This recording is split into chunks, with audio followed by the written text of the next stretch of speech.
People of God, I want to show you something right quick, okay? If you have a travel trailer, like a travel trailer, RV, or any type of trailer that has electric brakes on it, I want to show you if your trailer doesn't seem like it's stopping properly, it feels like you have no brakes, I want to show you something, right? You jack your trailer up. You can get this jack right here from Harbor Freight, my favorite store. Get your trailer jacked up off the ground. Get your tires where you can spin them like this. And I want to show you something. Wait a minute. Hold on a second. It's very simple because if you have electric brakes, there's a magnet inside of those brakes that when you apply them, it causes the hub to engage. It causes the the brake to engage. It's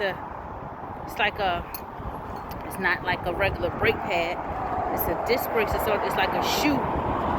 It's a circle, brake on each side. I can't explain it.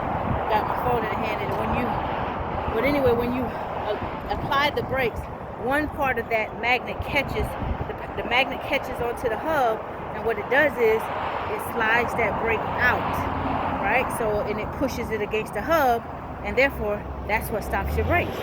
And sometimes if you have a trailer, or like I said, a travel trailer, any type of trailer with electric disc brakes, I know a lot of people RV and you live in your RV, so anytime you have that problem, if you are having a brake issue, you come back up under your trailer. First of all, you inspect your wires, right? So these are your axles. Sometimes the wires can be installed inside the axles through a little port like this, and you can cut those wires or pull them out and zip tie them, like how I have these zip tied here. I don't know if the camera does it justice that way, but you can zip tie it to the trailer.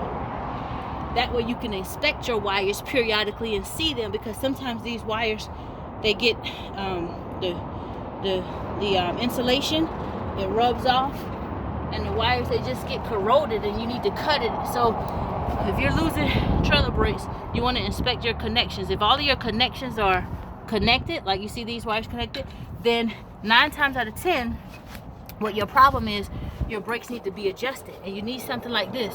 This is called a brake spoon, okay? You can get this from, I think you may find this at Harbor Freight, but I'm not sure. I had this for years now from Advanced Auto for like $8, $7. You can find it online as well. There are different types of brake spoons. There's longer ones, whatever, but this works fine. And what you do is, on the back of your backing plate, back here, this is your backing plate.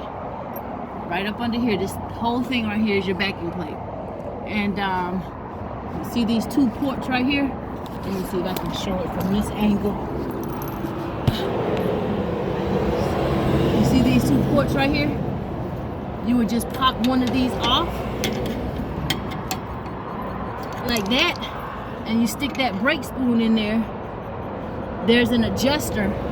When you stick that brake spoon in there, you want to spin the wheel at the same time, and you adjust depending on what type of brakes. If you have Dexter brakes, up, you push the brake spoon up you push the back end down like this, which will be pushing the lever in there to adjust the brakes up. Up is tight, down is loose on the Dexter brakes. But sometimes there are different types of brakes that you may have, and you just have to figure out which way your way is. Up is tight, down is loose. And what you want to do is, you want to either, if you have someone, you can have someone keep spinning the wheel. If you have 2 people, that's great. If you're by yourself, then just tighten it up and keep every now and then spin your wheel like this, and you want to spin it and keep adjusting it until the wheel stops. When the wheel won't spin anymore, that means you have adjusted that brake all the way out to now it's tight on the hub, so your wheel can't spin. That's what you want to do.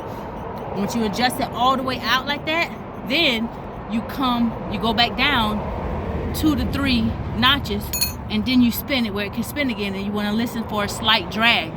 If it still feels a little tight when you spin it at 2, then go down to 3 or 4. You just don't want to over tighten it, so when you start driving it, it's too close to the brake, is adjusted out too close to the hub, it can overheat and catch a fire like that. So you just want to have it a nice space out, and you want to pay attention to how many times you had to click to adjust it out. So if it was way out, if you haven't adjusted it in a while or you never adjusted it, you may have to click 10 to 15 times to get it adjusted out to where it'll lock up, and then you come back like 2 or 3 times.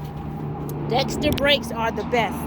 So if you have Dexter brakes, they should last you a very long time. But anyway, I just wanted to share that right quick for anyone that may be interested, whether you have, like I say, an RV, a travel trailer, any type of trailer that has electric brakes. It's as simple as that, right? All right, y'all have a blessed day. Know that the blood of Jesus is the only blood that has power. What does Phillipians 4:13 say? We can do all things through Christ who strengthens us. Oh, glory.